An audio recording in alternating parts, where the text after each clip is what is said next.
Hi again, everyone. This is Miss Booth, and we're going to be reading Chapter 3 of Wayside School, Sideways Stories from Wayside School. This is the chapter about Joe. Here you can see a picture of Joe. He's looking at these potatoes, and it says 12, 5, 2, 8. So this is the chapter about Joe. Joe had curly hair, but he didn't know how much hair he had. He couldn't count that high. In fact, he couldn't count at all. When all the other children went to recess, Mrs. Jules told Joe to wait inside. "Joe," she said, "how much hair do you have?" Joe shrugged his shoulders. "A lot," he answered. "But how much, Joe?" asked Mrs. Jules. "Enough to cover my head," Joe answered. "Joe, you are going to have to learn how to count," said Mrs. Jules. "But, Mrs. Jules, I already know how to count," said Joe. "Let me go to recess." "First count to 10, said Mrs. Jules. Joe counted to 10. 6, 8, 12, 1, 5, 2, 7, 11, 3, 10. "No, Joe, that is wrong," said Mrs. Jules. "No, it isn't," said Joe. "I counted until I got to 10. "But you were wrong," said Mrs. Jules. "I'll prove it." She put 5 pencils on his desk. "How many pencils do we have here, Joe?" Joe counted the pencils. 4, 6, 1, 9, 5. "There are 5 pencils, Mrs. Jules." "That's wrong," said Mrs. Jules. "How many pencils are there?" Joe asked. 5, said Mrs. Jules. "That's what I said Joe. "May I go to recess now?" "No," said Mrs. Jules. "You got the right answer, but you counted the wrong way. You were just lucky." She set 8 potatoes on his desk. "How many potatoes, Joe?" Joe counted the potatoes. 5, 7, 3, 2, 1, 4, 6, 8. "There are 8 potatoes, Mrs. Jules." "No, there are 8, said Mrs. Jules. "But that's what I said Joe. "May I go to recess now?" "No, you got the right answer, but you counted the wrong way again." She put 3 books on his desk. "Count the books, Joe." Joe counted the books. 1,000, 1,000,000, 3. 3, Mrs. Jules. "Correct," said Mrs. Jules. "May I go to recess now?" Joe asked. "No," said Mrs. Jules. "May I at least have a potato?" Joe asked. It's a little potato saying help. "No, listen to me. 1, 2, 3, 4, 5, 6, 7, 8, 9, 10, said Mrs. Jules. "Now you say it."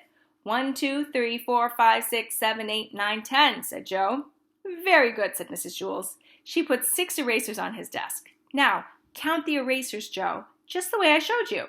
Joe counted the erasers. 1, 2, 3, 4, 5, 6, 7, 8, 9, 10. "There are 10, Mrs. Jules." "No," said Mrs. Jules. "Didn't I count right?" asked Joe. "Yes, you counted right, but you got the wrong answer," said Mrs. Jules.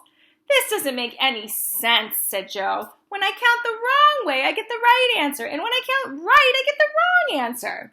Mrs. Jules hit her head against the wall 5 times. "How many times did I hit my head against the wall?" she asked. 1, 2, 3, 4, 5, 6, 7, 8, 9, 10. "You hit your head against the wall 10 times, said Joe. "No," said Mrs. Jules. 4, 6, 1, 5, 9?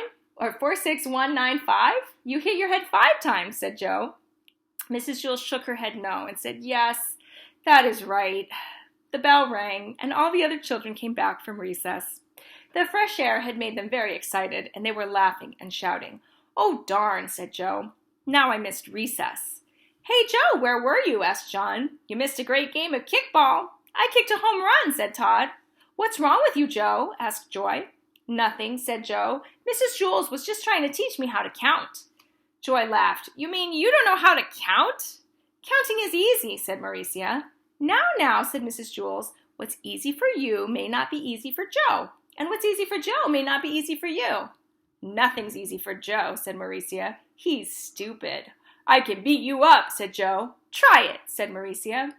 "That will be enough of that," said Mrs. Jules. She wrote Mauricia's name on the blackboard under the word discipline. Joe put his head on his desk between the 8 potatoes and the 6 erasers. "Don't feel bad, Joe," said Mrs. Jules.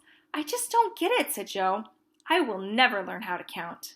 "Sure you will, Joe," said Mrs. Jules. "One day it will just come to you. You'll wake up one morning and suddenly be able to count." Joe asked, "If all I have to do is wake up, what am I going to school for?" "School just speeds things up," said Mrs. Jules. "Without school, it might take another 70 years before you wake up and are able to count. By that time, I may have no hair left on the top of my head to count, Joe said. Exactly, said Mrs. Jewls. That is why you go to school. When Joe woke up the next day, he knew how to count. He had 55,006 hairs on his head, and they were all curly. All right, that's the end of chapter 3.